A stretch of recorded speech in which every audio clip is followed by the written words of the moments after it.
Welcome to the Generational Workshop. So the snow has subsided. So now we can get back on our projects and start doing stuff. So let me show you what we did already.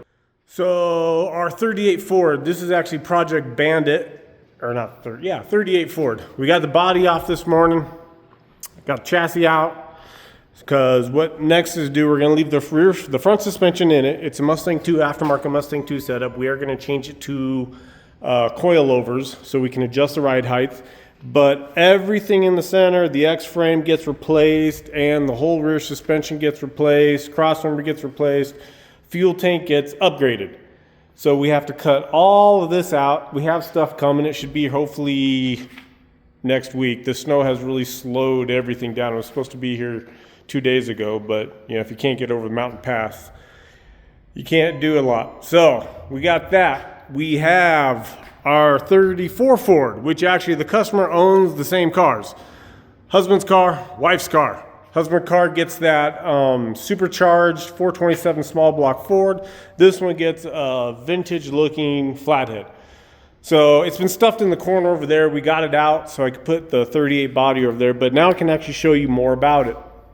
So we got our sharp heads with our ARP studs in it. We got a sharp intake that is actually going to go and be painted Gucci green, because that's what she wants. But it has a fully polished and chromed front end under it from TCI. It's got a Super Bell axle in it. It's got all the good stuff, Wilwood brakes, but he still wants to run the factory wheels, so we got some wheel adapters on there. But it's starting to look pretty good. Yesterday I went ahead and I did the steering column. And whenever I do any of these cars for people, I always have a questionnaire that we go through. And he wanted it to look like it was done in the 60s. He wanted it vintage looking. So we wanted to keep the original steering column because simple little things like our original steering column has the key here. This is actually the on-off for the ignition. But if you put in the off and you twist your key,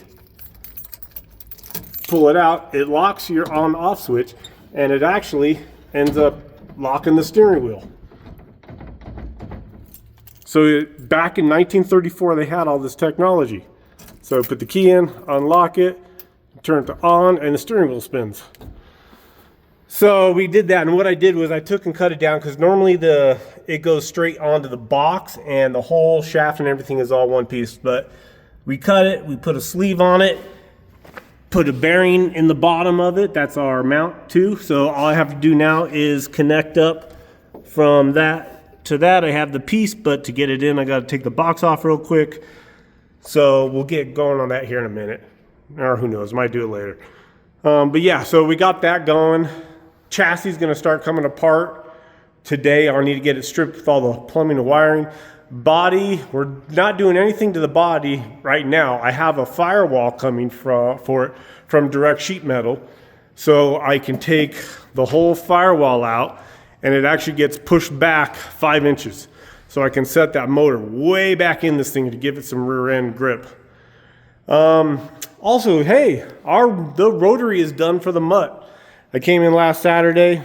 Dave and I put it together. I actually took film of it, but halfway through the camera shut off, and I guess we must have bumped it because all you saw was the top of Dave's head.